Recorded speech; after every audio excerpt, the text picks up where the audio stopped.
নমস্কাৰ, লক্ষীদেৱ Das information YouTube চেনেললৈ স্বাগতম। এতিয়া মোৰ ওচৰত ঋণ পুনৰুদ্ধাৰ এজেণ্ট DRA পৰীক্ষাৰ প্ৰশ্ন আৰু উত্তৰসমূহ অসমীয়াত আছে।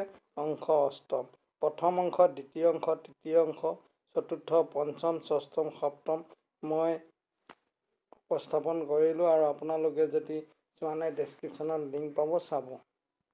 উপস্থাপন কৰা হৈছে লক্ষীদেৱ দাস, 9101046197, সঞ্চালক কৃষ্ণগুৰু কম্পিউটাৰ প্ৰশিক্ষণ কেন্দ্ৰ, KCTC, অকাজান শান্তিপুৰ, ডাকঘৰ অকাজান, আৰক্ষী থানা চিলাপথাৰ, জিলা ধেমাজি, অসম। ডাক সূচক সংখ্যা 787059।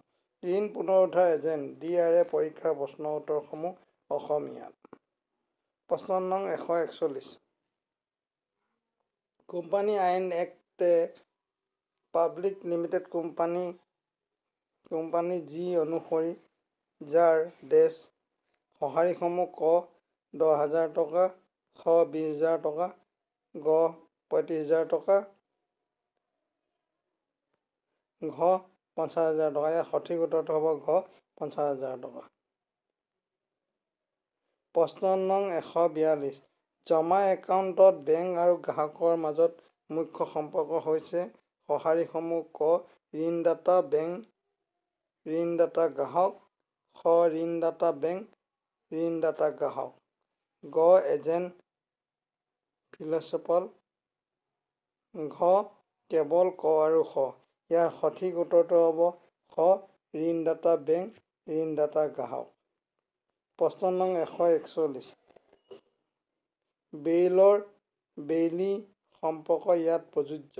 সঁহাৰিসমূহ ক গ্ৰাহকৰ দ্বাৰা কেছিয়াৰ সৈতে জমা কৰা নগদ ধন, খ সুৰক্ষিত জমা কৰা লকাৰ, গ বেংকৰ দ্বাৰা জাৰি কৰা ডিমাণ্ড ড্ৰাফ্ট, ঘ সামগ্ৰীবোৰ বেংকৰ সৈতে সুৰক্ষিত জিম্মাত ৰখা। ইয়াৰ সঠিক উত্তৰটো হ'ব ঘ সামগ্ৰীবোৰ বেংকৰ সৈতে সুৰক্ষিত জিম্মাত ৰখা। প্ৰশ্ন নং 144। বেংকে গ্ৰাহকৰ ব্যক্তিগত তথ্য আনক প্ৰদান কৰিব পাৰে। সঁহাৰিসমূহ ক তথ্য প্ৰকাশ কৰাটো জনসাধাৰণৰ প্ৰতি কৰ্তব্য, খ বেংকৰ বিপণনৰ উদ্দেশ্য, গ গ্ৰাহকৰ এজেণ্ট বন্ধ কৰাৰ পিছত, ঘ উপৰোক্ত সকলোবোৰ। ইয়াৰ সঠিক উত্তৰটো হ'ব ক তথ্য প্ৰকাশ কৰাটো জনসাধাৰণৰ প্ৰতি কৰ্তব্য। আৰু আপোনালোকে জ্ঞাতাৰ্থে মই দিয়াবিলাক হাইলাইট কৰি থোৱা আছে, আপোনালোকৰ শুদ্ধ উত্তৰবিলাক। আৰু আপোনালোকে যদি প্ৰথম অংশ চোৱা নাই ডেছক্ৰিপশ্যনত লিংক পাব। প্ৰথম, দ্বিতীয়, তৃতীয়, চতুৰ্থ, পঞ্চম, ষষ্ঠম, সপ্তমলৈকে মই দিলোঁ। এইটো অষ্টম অংশ। আৰু পোনপ্ৰথমে যদি আপোনালোকে মোৰ চেনেললৈ আহিছে, কাষতে থকা ৰঙা কালাৰ ছাবস্ক্ৰাইব বাটনটো টাচ কৰি দিব আৰু বেল আইকনটো অল টাচ কৰিব। তেতিয়া এনেধৰণৰ উপযোগী ভিডিঅ'সমূহ আপোনালোকে পোনপ্ৰথমে চাব বা শুনিব সক্ষম হ'ব। প্ৰশ্ন নং 145। পাব্লিক লিমিটেড কোম্পানীৰ নিম্নতম ডেছ সঁহাৰিসমূহ ক 5, খ 7, গ 9, ঘ 13। সঠিক উত্তৰটো হ'ব খ 7। প্ৰশ্ন নং 146। সঞ্চয় একাউণ্টত কিছুমান সীমাবদ্ধতা আছে। সঁহাৰিসমূহ ক প্ৰতি 3 মাহৰ প্ৰত্যাহাৰৰ সংখ্যা, খ ATMত প্ৰতি টেক্সনত প্ৰত্যাহাৰৰ সংখ্যা, গ প্ৰতি 3 মাহত একাউণ্টত জমাৰ সংখ্যা, ঘ ওপৰৰ ক আৰু খ দুয়োটা। ইয়াৰ সঠিক উত্তৰটো হ'ব ঘ ওপৰৰ ক আৰু খ দুয়োটা। প্ৰশ্ন নং 147। ধাৰা 77 RUCৰ অধীনত কোম্পানীৰ দ্বাৰা আবেদন কৰিলে অতিৰিক্ত মাচুলৰ সৈতে ডেছ সঁহাৰিসমূহ ক 100 দিন, খ 200 দিন, গ 300 দিন, ঘ 400 দিন। ইয়াৰ সঠিক উত্তৰটো হ'ব গ 300 দিন। প্ৰশ্ন নং 148। ভাৰতত বিশ্বব্যাপী উপলব্ধ এক আইনী প্ৰপত্ৰ প্ৰৱৰ্তন কৰা হৈছিল 1 এপ্ৰিল 2009 তাৰিখে আৰু ই অংশীদাৰিত্ব চলোৱাৰ সহজতা আৰু পৃথক আইনী সত্তাৰ স্থিতি আৰু কোম্পানী এটাৰ সীমিত দায়বদ্ধতাৰ দিশৰ সুবিধাবোৰ একত্ৰিত কৰে। সঁহাৰিসমূহ ক উদ্যোগী, খ একমাত্ৰ স্বত্বাধিকাৰী, গ অংশীদাৰী প্ৰতিষ্ঠানসমূহ, ঘ সীমিত দায়বদ্ধতা অংশীদাৰত্ব। ইয়াৰ সঠিক উত্তৰটো হ'ব ঘ সীমিত দায়বদ্ধতা অংশীদাৰিত্ব। প্ৰশ্ন নং 149। যেতিয়া বেংকে কেৰিয়াৰিঙত চেক সংগ্ৰহ কৰে তেতিয়া কি সম্পৰ্ক সৃষ্টি হয়? সঁহাৰিসমূহ ক ক্লিয়াৰিং সদস্য আৰু অধ্যক্ষ, খ এজেণ্ট আৰু হিলচিপল, গ বেংক আৰু ধাৰক সংগ্ৰহ কৰা, ঘ ওপৰৰ কোনোটো নহয়। ইয়াৰ সঠিক উত্তৰটো হ'ব ঘ ওপৰৰ কোনোটো নহয়। প্ৰশ্ন নং 150। যদি নোমাইনটো অ.পি.চিৰ সদস্য হয় বা আন এটা অ.পি.চিৰ সদস্য হয় তেন্তে তেওঁ কোনটো অ.পি.চিৰ ভিতৰত অব্যাহত ৰাখিব সেয়া সিদ্ধান্ত ল'ব লাগিব। সঁহাৰিসমূহ ক এমাহ, খ 2 মাহ, খ 3 মাহ, গ 4 মাহ, ঘ 6 মাহ। ইয়াৰ সঠিক উত্তৰটো হ'ব ঘ 6 মাহ। প্ৰশ্ন নং 151। যেতিয়া গ্ৰাহক এজনে বেংকত লকাৰ লয়, বেংক আৰু গ্ৰাহকৰ মাজৰ সম্পৰ্ক কি? সঁহাৰিসমূহ ক লেছৰ আৰু লেচী, খ অধ্যক্ষ আৰু এজেণ্ট, গ ট্ৰাষ্টি আৰু হিতাধিকাৰী, ঘ ওপৰৰ কোনোটো নহয়। ইয়াৰ সঠিক উত্তৰটো হ'ব ক লেছাৰ আৰু লেচী। প্ৰশ্ন নং 152।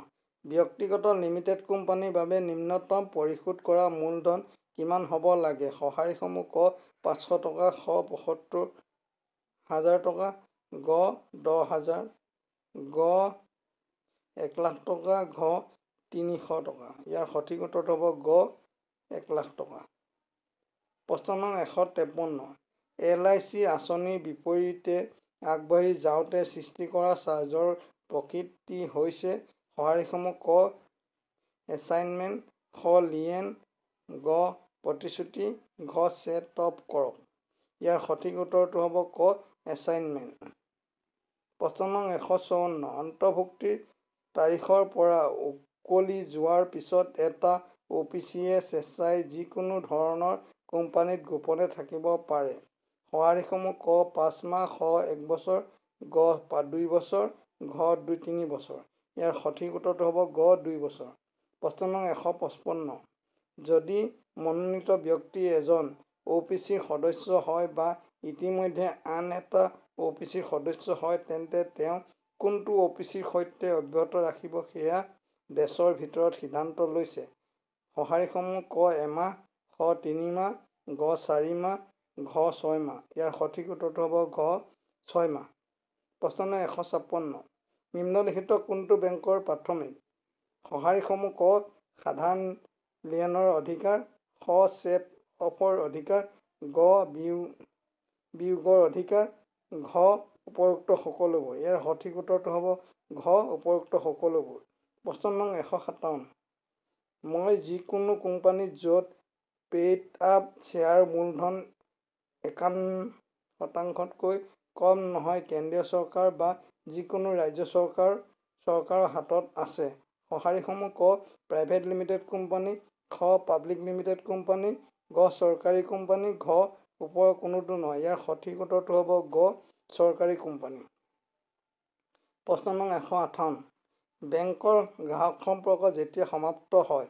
সঁহাৰিসমূহ ক গ্ৰাহকৰ মৃত্যুত, খ গ্ৰাহক এন.পি.এ. হোৱাৰ ক্ষেত্ৰত, গ গ্ৰাহক দেউলীয়া বুলি ঘোষণা কৰাৰ ওপৰত, ঘ একাউণ্ট বন্ধ কৰাৰ পিছত। ইয়াৰ সঠিক উত্তৰটো হ'ব ঘ একাউণ্টটো বন্ধ কৰাৰ পিছত। প্ৰশ্ন নং 159। ফিক্সড ডিপজিট আৰু ৰেকাৰিং ডিপজিট হৈছে? সঁহাৰিসমূহ ক পৰিশোধযোগ্য নহয়, খ চাহিদা অনুসৰি পৰিশোধযোগ্য, গ জামানতসকলৰ ডিথিৰ পিছত পৰিশোধযোগ্য, ঘ এক সন্মত ম্যাদৰ পিছত পৰিশোধযোগ্য, ঙ বেংকৰ বিবেচনা অনুসৰি, চাহিদা অনুসৰি বা এক সন্মত ম্যাদৰ পিছত পৰিশোধযোগ্য। ইয়াৰ সঠিক উত্তৰটো হ'ল বেংকৰ বিবেচনা অনুসৰি, চাহিদা অনুসৰি বা এক সন্মত ম্যাদৰ পিছত পৰিশোধৰ যোগ্য। প্ৰশ্ন নং 160।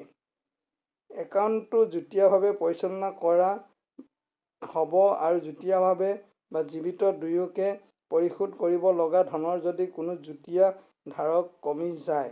সঁহাৰিসমূহ ক হয় বা জীৱিত, খ যুটীয়াভাৱে বা জীৱিত দুয়োটা, গ পূৰ্বৰ বা জীৱিত, ঘ যিকোনো এটা যুটীয়াভাৱে বা অন্তিম জীৱিত। ইয়াৰ সঠিক উত্তৰটো হ'ব খ যুটীয়াভাৱে বা জীৱিত দুয়োটা।